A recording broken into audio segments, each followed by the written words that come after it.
Hello guys, magpakbet tayo ng saluyot. Naglagay ako ng madaming bawang. Lagyan ko din ng mantika. And then, maglagay tayo ng patis. Tapos ngayon, ilagay ko na ang saluyot.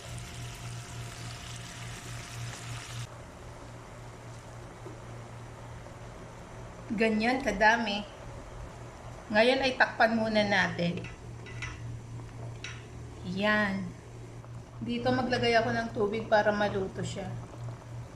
Then takpan ko ulit.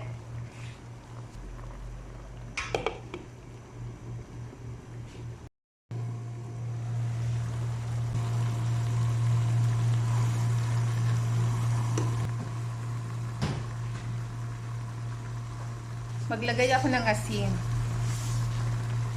Ihalo natin. Dito pwede na tayong maglagay ng cane vinegar.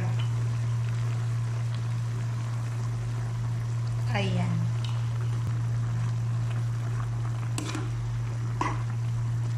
Eto na siya.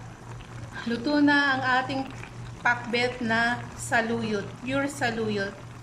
Thank you for watching. Keep safe everyone.